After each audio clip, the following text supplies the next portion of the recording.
안녕하세요. 전청입니다. 롱타임 노씨가 금지 언어냐라는 그런 재미있는 기사인데요. 스탠포드 대학이요.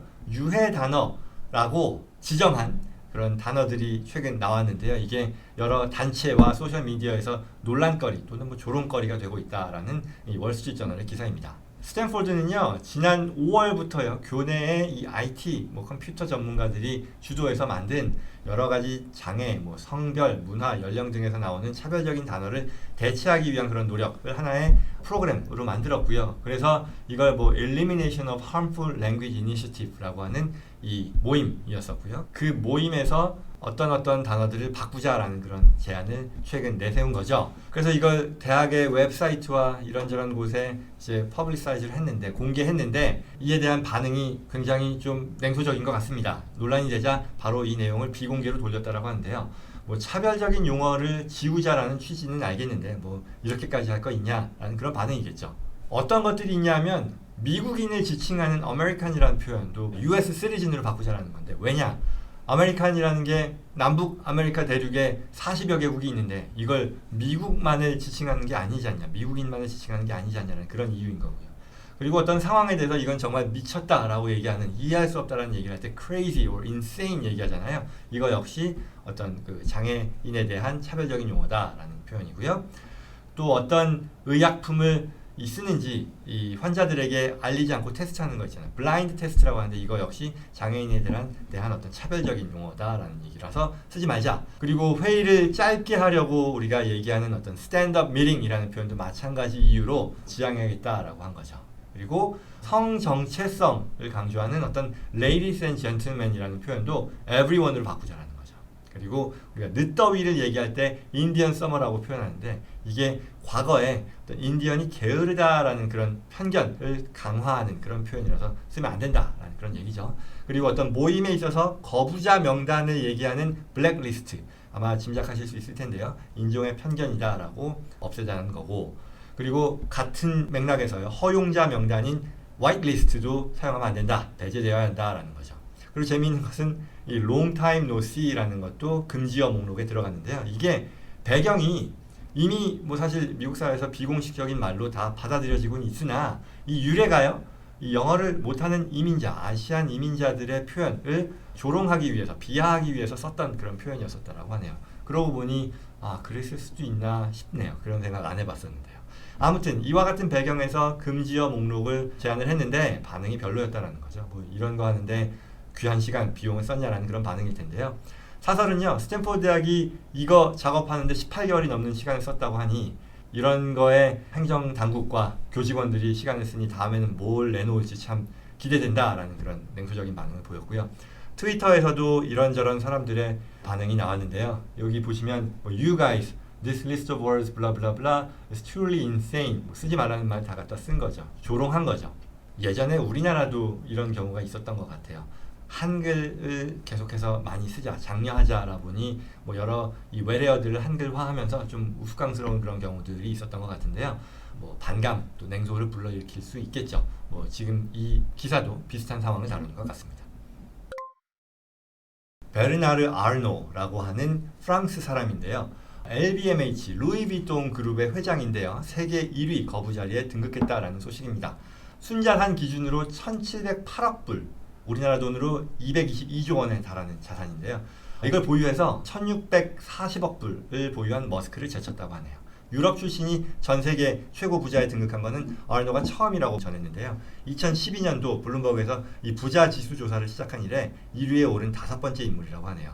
그전에는 멕시코 통신 재벌이었죠. 카를로스 슬림이라는 사람, 그리고 빌 게이츠, 그리고 아마존의 제프 베조스, 머스크 등이 1위에 올랐었죠.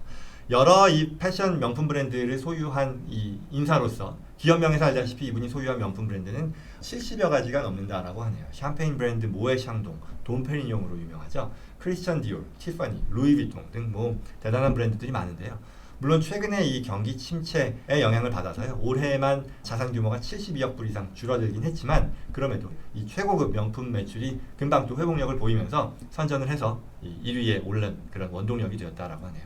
본인의 인생도 굉장히 재미있는 인상적인 삶을 살아온 사람인데요. 처음에는 부동산 개발업에 뛰어들었다가 본인이 그 업에서 아주 예외적인 스타 기업가가 될 수 없다는 것을 자각하고 명품 브랜드 사업으로 방향 전환을 했고요. 적극적이고 과감한 M&A를 통해서 오늘날의 이 명품 브랜드 왕국을 만들었다라고 합니다. 이분의 일화가 되게 유명한 게 있었다고 해요. 그래서 이 최근 영국의 이코노미스트지가 이 일화를 전달했는데, 스티브 잡스가요, 아이폰을 처음 론칭하기 직전에 어떤 행사 자리에서 둘이 만났는데 이런 대화를 했다고 하네요.